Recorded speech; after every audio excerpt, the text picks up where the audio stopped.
You're born high up in a tree, in a simple nest made of twigs, sticks, and bits of nature.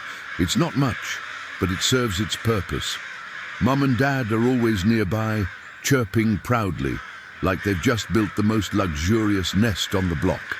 It's tight in there, and your siblings are just as eager for food, noisy, and a little pushy.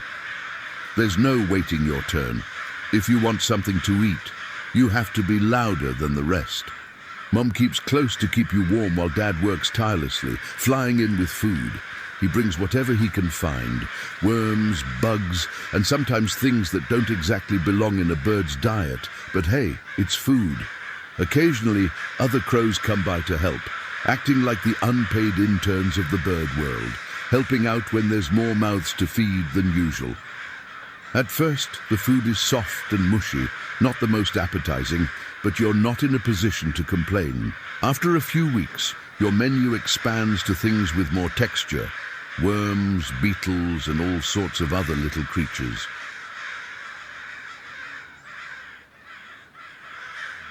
You grow quickly, and it takes a lot of food to fuel that growth.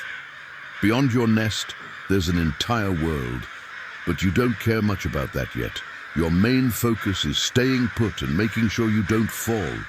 It's a long drop to the ground, and you're pretty sure you wouldn't survive it. When you're about a month old, Mum thinks it's time for you to try flying. You don't know how wings are supposed to work, but you give it a shot. Your first attempt ends with an awkward belly flop onto a lower branch.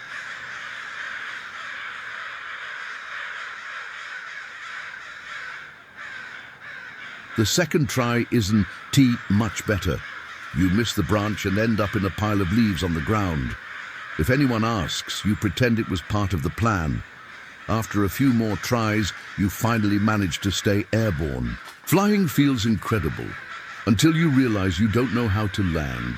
You misjudge a branch, crash sideways, but hey, at least you're flying. Flying comes with responsibilities now. Mom zooms through the air like it's nothing, and you're flapping like a kite with a broken string, struggling to keep up. There's no time for rest either. Hawks love to target beginners like you. Then there's food. Mom points to the ground and you dive, only to land face first in the dirt.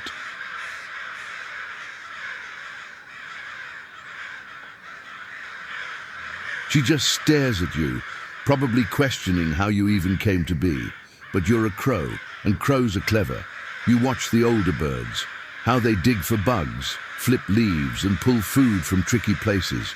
You're not great at it, but you mimic them until you figure it out. One of them cracks a nut, and you're right there giving it a try. Soon, you learn about predators. You don't know which animals are dangerous at first, so you watch the older crows. If they make a sharp call, you know it's time to duck for cover. Over time, you start to recognize which creatures are a threat and which are harmless. You also learn social cues. The adults use calls, gestures, and postures to communicate, little things you didn't notice before. You mimic these as you figure out how to blend in with the group. It's not easy, but you're getting the hang of it. There's a whole social network of crows, a big noisy family that works together. And then there are humans. They leave food everywhere, scraps, crumbs, and leftovers.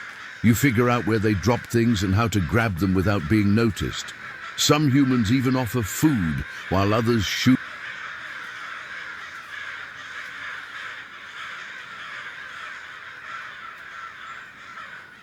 you away. You remember faces though, and if they cross you once, they'll regret it. You might be small, but you know how to get even. Before long, you realize there's more to the world than just you, your siblings, and your parents. The neighborhood murder, your extended family, is always around, and together you learn the ways of survival. If there's food, word gets out fast, and everyone shows up to help, whether invited or not. It's not exactly a cooperative effort, more like a chaotic free-for-all, but numbers work in your favor. More eyes mean more chances to spot food. When a predator shows up, the whole group reacts in seconds. One crow spots it, and the alarm call goes out. You join in, screaming at the top of your lungs. It's loud, But it works. The predators learn quickly that messing with this group is too much trouble. As you get older, you start spending more time on your own, but you still stick close to the murder. You explore, searching for food, testing your skills, and learning what's worth picking up. Sometimes you get lucky and find something great, like a perfectly intact sandwich. Other times, you learn the hard way when you mistake plastic for food. Independence has its risks.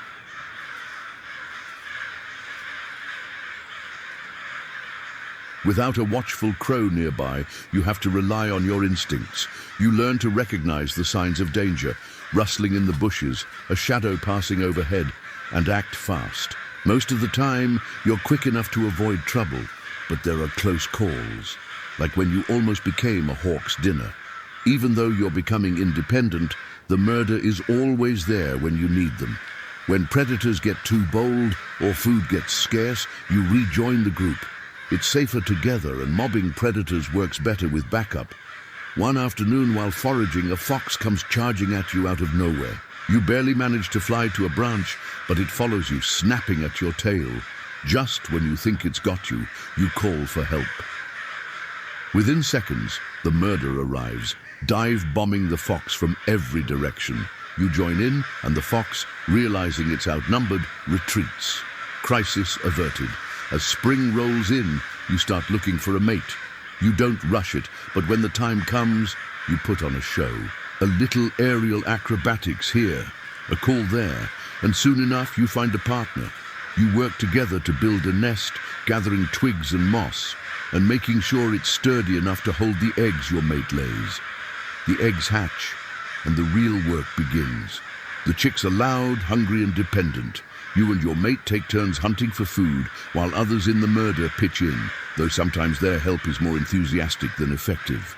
Over the next few weeks, the chicks grow fast. They start testing their wings, and you teach them everything you know: how to find food, how to spot predators, and most importantly, how to stay safe in the trees. Life as a crow is full of challenges. Foraging, avoiding predators, and staying sharp keeps you busy. But even when things are tough, there's a sense of belonging, of being part of something bigger. The murder may seem chaotic, but it works. There's safety in numbers, and then one day it all changes. While perched on a branch, a hawk swoops down without warning. You don't even see it coming. In an instant, you're knocked from your perch and fall to the ground. A human finds your body and crouches down, confused.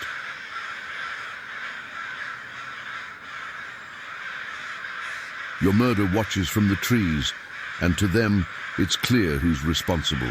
From that day on, they make the human's life miserable, dive-bombing them every chance they get. They remember you, not just through the tricks you taught them, but with a lifetime grudge.